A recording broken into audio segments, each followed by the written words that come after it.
Jésus-Christ naît d'une vierge, que les cas ne jettent pas sur le monde cette naissance du Sauveur. En la méditant avec piété, nous mettons un terme à nos péchés et rejetant les habitudes criminelles de nos mauvaises actions, nous nous unissons à la vie nouvelle. Nous renaissons avec Jésus-Christ naissant.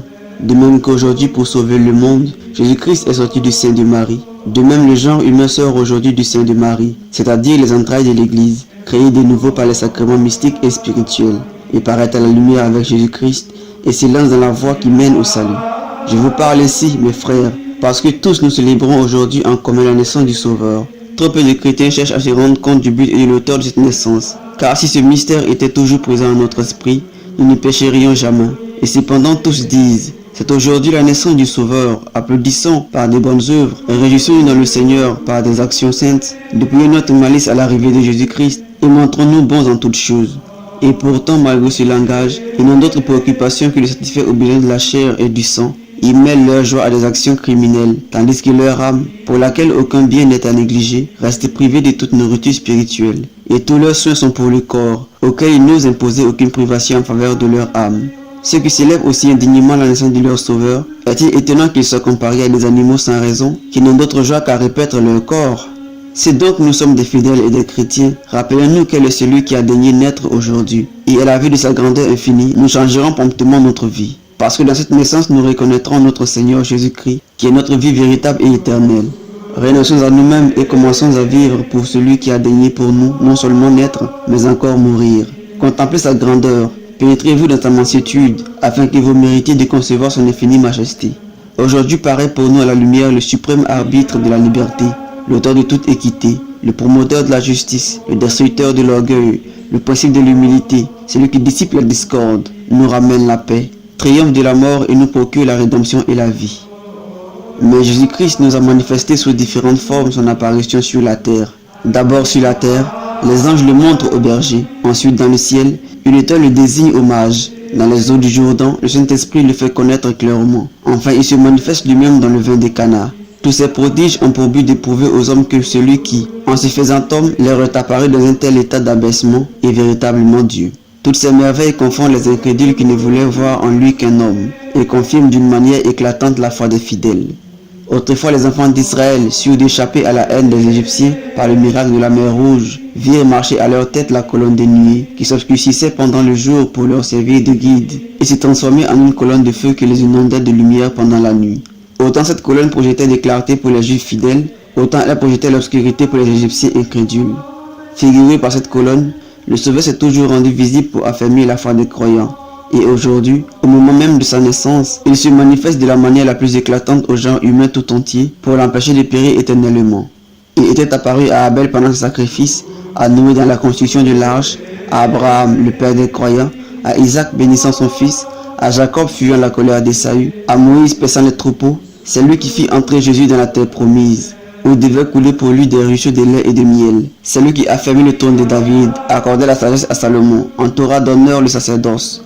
Or, c'est ce même Sauveur qui, aujourd'hui, a daigné prendre la forme d'esclave, afin de rendre participants de sa propre nature tous ses serviteurs dévoués, et d'en faire, par l'adoption, les enfants de son Père Tout-Puissant. Engendré du Père avant tous les temps, et sans le concours d'aucune mère, il a créé le monde. Il est né dans le temps d'une mère vierge, sans le concours d'aucun homme, et a purifié le monde de toutes ses souillures. Né de la bouche du Père, il a créé tout ce qui existe. Né d'une mère vierge, il a réparé toutes les brèches faites au monde par le péché. Redoublez de vigilance et d'attention lorsque vous entendez dire que le Verbe s'est incarné dans le sein d'une vierge pour la rédemption du monde. Vous avez été formé d'une terre vierge parce que la vie a précipité le monde dans la mort. Il a été nécessaire que le Sauveur, sorti d'un enfantement virginal, arracha le monde à l'abîme de la mort pour le rappeler à la vie. Et que celui qui est né d'une vierge comme homme triompha du prince de la mort qui avait vaincu l'homme créé d'une terre vierge. Le premier homme a été vaincu et il a perdu la vie pour sa postérité. L'homme Dieu a vécu et il a rendu aux hommes la vie qu'ils avaient perdue. Le premier Adam est devenu le chef de tous les mourants. Le second Adam est devenu le chef de tous ceux qui passent de la mort à la vie. Marie a enfanté un fils qui devait faire de tous les hommes des enfants de Dieu, qui devait nous soustraire à l'ignominie de la mort et obtenir la vie éternelle à ce monde condamné à mourir. Sur la terre, une vierge mère engendre son fils en forme d'esclave, et dans le ciel, ce même fils est reçu comme souverain maître par Dieu son Père. Une mère engendre un fils dont elle attend sa propre nourriture, et, sainte créature, Elle porte dans son sein celui devant qui le ciel n'est rien. Dans cet enfantement glorieux, ses entrailles rayonnant de gloire plutôt qu'elle ne souffrait. L'enfant divin croissait dans son sein et formait pour sa mère un fardeau céleste qu'elle portait sans en être surchargée. Son sein renfermait celui que les cieux ne sauraient contenir, et elle enfantant celui qui, loin de souiller sa mère, devait par sa naissance purifier le monde de toute souillure. Sainte elle a cru, sainte elle a conçu, mais elle a été rendue plus sainte encore dans son enfantement. Le Verbe n'était que son époux, mais il devient son fils par l'incarnation. Il était son créateur, et c'est d'elle qu'il reçoit la vie. La foi de Marie a été pour elle le principe de sa maternité divine. L'archange en a été le héros. Elle devint mère et épouse vierge, et elle eut pour époux Jésus-Christ même qu'elle enfanta. Jésus-Christ n'est-il pas le Verbe sorti de la bouche du Père? Reçu par la Vierge Immaculée, il revêtit dans son sein l'humanité à laquelle il devait rester éternellement uni. Selon cette parole, le Saint-Esprit s'exprimant par la sagesse de Salomon. La sagesse s'est choisie une demeure. Proverbe 9.1. Quelle est cette sagesse, sinon le Fils de Dieu engendré du Père avant tous les temps? Quelle est cette demeure qu'il a choisie, si ce n'est l'homme Christ Jésus dont il s'est revêtu, que la glorieuse Vierge a engendré, que le Saint-Esprit a formé, que l'archange Gabriel a annoncé, que le cœur des anges a célébré, que l'étoile éclatante a manifesté? Marie n'a été rendue féconde que par celui-là même qu'elle devait enfanter. Et comme la lumière n'a aucun poids, la grossesse de Marie ne fut nullement pour elle un fardeau. Elle tressaillait, au contraire, parce qu'elle n'ignorait pas ce qu'elle portait. Marie est devenue la mère de celui qui n'avait pas de père selon la chair. Ô heureuse Vierge, qui devenant un nouveau ciel a mérité de porter Dieu lui-même. Le Saint-Esprit parlait par l'ange et, en l'écoutant, Marie se sentit pénétrée de son ombre vivifiante. Le roi des rois, repoussé de partout, ne trouva d'asile que dans une grotte, et eut pour berceau une crèche, et la pluie fut pour lui remplacée par le cilice. Le ciel verse sa rosée divine, et une vierge enfante. Les étoiles brillent dans le ciel, et les rois tremblent sur la terre. Les anges tressaillent d'allégresse, les bergers sont saisis d'étonnement. Les mages consultent les habitants de Jérusalem, et les prix des Juifs sont confondus. Les prophètes se réjouissent de trouver en Jésus-Christ l'accomplissement de toutes leurs prophéties. Abraham a vu ce jour, et il s'en est réjoui. Jean 8,56. Car aujourd'hui dans sa race, toutes les nations ont accès à l'héritage de l'éternelle promesse.